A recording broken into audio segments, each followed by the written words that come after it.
This is Ren'ai Jiao, a coral reef in the Nansha Qundao in the South China Sea, where China claims indisputable sovereignty since ancient times.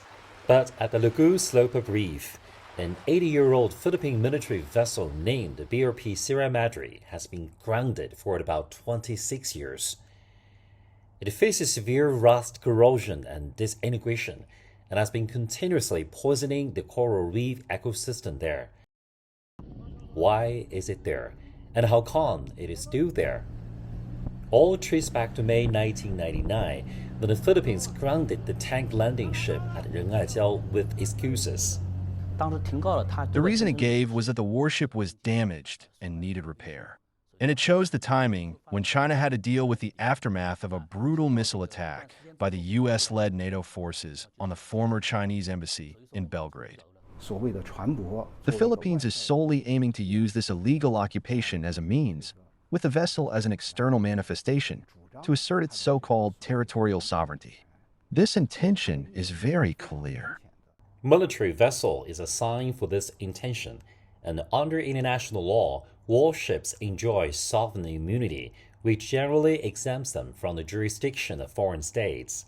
This immunity protects them from legal proceedings in foreign courts for actions such as unauthorized berthing, and also prevents being sued due to environmental pollution caused by ship dismantling and other issues.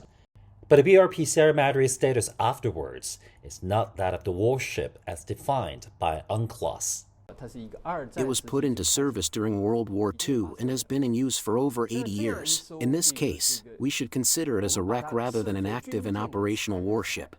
The Philippines promised to tow away the vessel, but it didn't do so. Based on the so-called ruling of the South China Sea arbitration in 2016, it claimed Ren'ai Jiao was within its exclusive economic zone and thereby asserted sovereign rights over it. It changed the tactics and called the vessel its outpost. But China was the first to discover, name, and have long-term use and jurisdiction over the Ren'ai Jiao, and there is ample basis in international law for this. Experts question the logic of the Philippines. From the perspective of the Philippines, Ren'ai Jiao is a so-called low-tide elevation. According to their interpretation of the so-called 2016 South China Sea arbitration ruling, it cannot be occupied as a territory. However, the Philippines' actions are aimed at occupying Ren'ai Jiao as their own territory.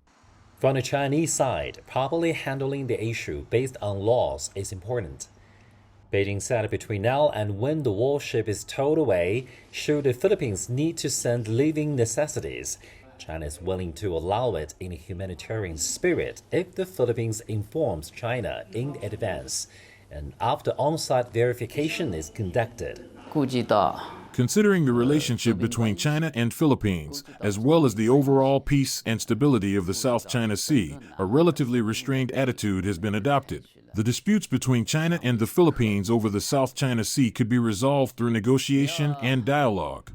Over the years, Manila insisted on sending personnel to it and has kept sending official vessels and warships to forcibly intrude into the adjacent waters of Ren'ai Jiao in an attempt to send construction materials for repairing and reinforcing the grounded military vessel on the large scale in order to permanently occupy Ren'ai Jiao.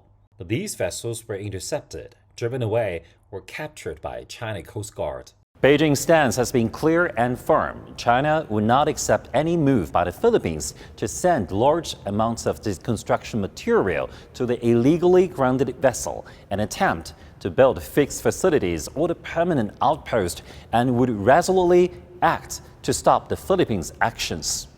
Today, BRP Sierra Madre is still there, rusty and dilapidated, causing damage to the diversity, stability, and sustainability of the coral reef ecosystem in the area. The question is, when will all these end?